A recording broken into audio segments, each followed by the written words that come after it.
No capítulo 2 e verso de número 5 diante, Paulo vai dizer assim: de certo que haja em vós o mesmo sentimento que houve em Cristo Jesus, que sendo ele em forma de Deus, não teve por usurpação ser igual a Deus, mas aniquilou-se a si mesmo, e tendo tomado forma de homem, forma de servo, serviu a Deus, e foi até uma morte, e morte de cruz. Mas Deus deu um nome a ele, que está acima de todo nome, e que todo joelho se dobrará, e que toda língua confessará que Jesus Cristo é o Senhor, para a glória de Deus Pai. Para você entender, é como Jesus disse: saísse do trono e disse: Pai, eu vou no lugar, eu vou despir-se da minha glória, porque eu quero ser igual ao Rogério, eu quero ver o que ele sente na pele, que ele é traído, que ele erra, que ele tropeça, e eu quero declarar para a humanidade que se eu vencer,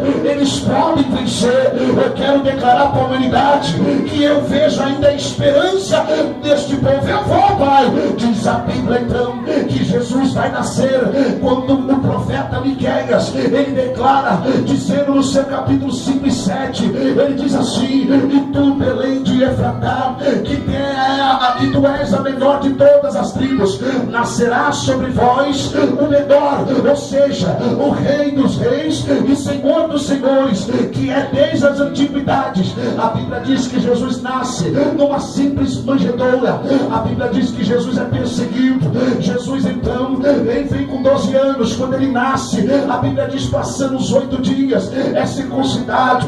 Passa-se um período, vai para o Egito, volta do Egito com 12 anos, volta para Jerusalém. Quando ele sai de Jerusalém, ele volta para as partes com 30 anos de idade, e ele vai para Nazaré. Ele vai declarar então uma palavra do profeta Isaías: porque o Espírito do Senhor está sobre mim, que me ungiu para levar as boas novas aos quebrantados e contritos de coração, e anunciar o reino aceitável do Senhor. Jesus sai da sinagoga, vai para Cafarnaum, sobe para o monte, pede a direção de Deus, vai escolher 12 homens a dedos pela direção de Deus. O primeiro é conhecido como João, que era irmão de Tiago maior, e que ambos eram filho de Zebedeu e também filho de Salomé, a qual a Bíblia nos diz que eles eram sócios de uma firma de pescaria com Pedro e também com André. Vai dando glória aí, vai dando glória. Glória a Deus, aleluia. Diz a Bíblia Sagrada então que Jesus Cristo aparece com 30 anos. Então João, que era discípulo de João o Batista, era o outro João, ele chega diante de João e diz: João, eu posso seguir ao Mestre Jesus Cristo? João diz assim: eu só fui a voz que clamou no deserto, João, que eu diminua e que ele cresça, você pode ir com ele. João apresenta para Filipe, Filipe apresenta para Bartolomeu, Natanael. Diz a Bíblia que quando ele chega, Filipe diz para Natanael, ele diz: Natanael, encontrei o Messias. E ele diz: da onde é? De Nazaré. E ele diz: pode vir alguma coisa boa de Nazaré? A Bíblia diz que ele diz: vem e vê. A Bíblia diz que Jesus olha e diz: eis aí um israelita valoroso, a qual não se há tolo. A Bíblia diz que ele diz assim: ei Natanael, antes que Filipe te chamasse, eu te via debaixo de uma figueira. Ele já não chama mais que vem coisa ruim de Nazaré. Ele diz: Senhor, vejo que tu és profeta. E ele diz: porque eu te revelei, tu diz que eu sou profeta, verás coisas maiores. Meu Deus!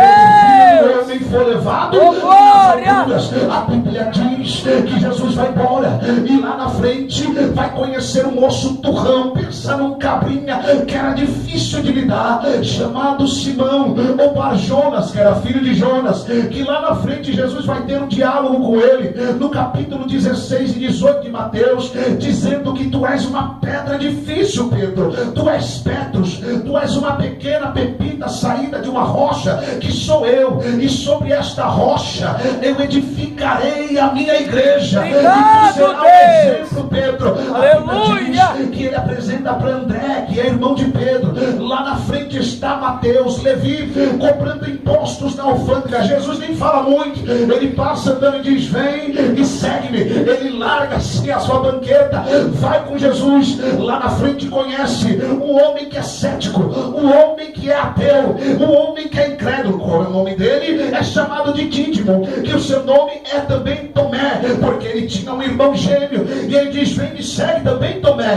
Tomé segue ele. Eu quero ver que sai alguma coisa deste homem, se ele é mesmo Messias. Ele vai andando mais um pouco e vai chamando todos os seus discípulos. A Bíblia diz que num período Jesus agora está ensinando, e ele está agora formando a sua escola rabínica, seus 12 discípulos andando com ele. A Bíblia diz que ele é expulso da sua pátria. Ele faz então uma mensagem dizendo que o profeta dentro da sua pátria, ele não tem honra, e ele tem como se dissesse: aqui não querem me ouvir, eu vou para quem querem me ouvir. A Bíblia Sagrada diz que Jesus Cristo monta a sua base militar, abre a sua escola rabínica para ensinar o reino dos céus, a salvação do que Deus tinha. O seu nome está correndo por toda parte da Palestina. Estão dizendo: você viu um jovem rabino de 30 anos de idade, jovem, que está trazendo uma mensagem tão linda. Não é igual a dos essênios, não é igual a dos zelotes, não é igual a dos fariseus e nem mesmo dos saduceus. É mesmo, vamos lá, vem comigo, vamos ver. E a fama vai correndo por Decápolis, as 10 cidades principais de Jerusalém. Entre essa Gadara, entre essa Magdala, entre essa conhecida Decápolis, também Jerusalém, e todos dizendo: vamos atrás deste rabino novo. E quando viam Jesus, Jesus subia no monte e vai trazer o seu segundo sermão, conhecido como as bem-aventuranças. Diz a Bíblia então que mandaram prender a Jesus Cristo, dizendo: busca este homem, porque ele está trazendo uma mensagem que não provém de Deus. Os soldados foram, e quando chegaram, viu que o olhar de Jesus era penetrante. O púlpito de Jesus não era igual a esse, não era um bimar como era o púlpito dos judeus, bonito, cheio de cerâmica, não. Jesus olhava para Pedro e dizia: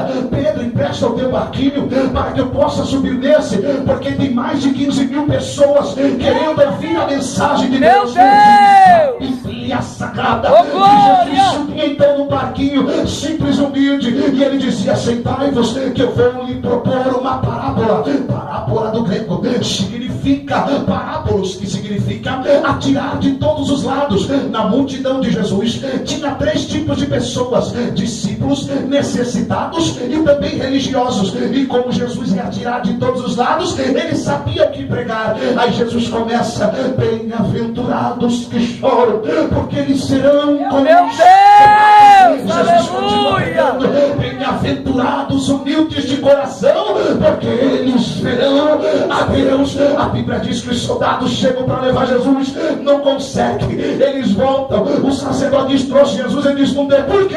Porque as palavras dele mexeram dentro da gente, o olhar dele é diferente, é penetrante, e a fama de Jesus vai correndo. Pensa num camarada que pregava de manhã, de tarde, de noite, estava em jejum, estava em oração, não tinha nem na onde reclinar a sua cabeça, não tinha nem casa para descansar. A casa própria, sabe qual era a casa? Às vezes na casa da sogra de Pedro, que era a casa de Pedro, às vezes na casa de sua meia-tia, chamada Salomé, que era mãe de João e de Tiago. Descansava de vez em quando ele queria descansar a sua parte carnal, porque Jesus era 100% homem, 100% Deus, como está escrito no historiador que escreve ao livro aos Hebreus, no capítulo 1 e capítulo 2, as duas naturezas de Jesus: 100% homem, 100% Deus. Quando ele queria descansar, pastor Arleão, ele dizia: entremos no barco e passemos para a outra margem. Então o mar da Galileia tinha 18 quilômetros de comprimento, e o historiador conhecido como Marcos, no capítulo 4 e 35 diante,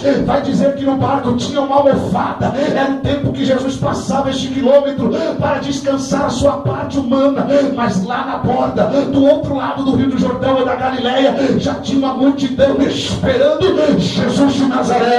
Aí Jesus dizia: eu preciso alimentar a multidão, eu estou sentindo íntima compaixão. Aí o povo dizia, os discípulos, despede, Senhor, a multidão é grande. E ele diz, o que tem para dar de alimento?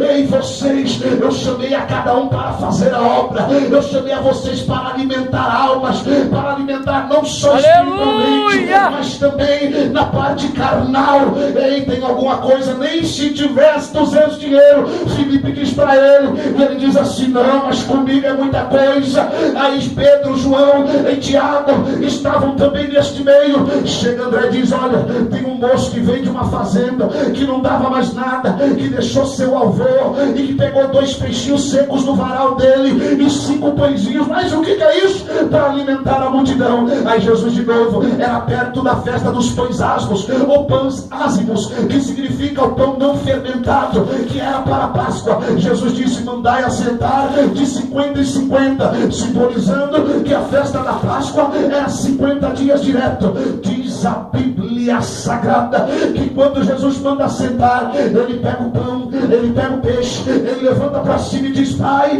eu te dou graças, porque eu sei que tu és o Deus que faz coisa nova. Eu te amo à direita. Aleluia, Deus.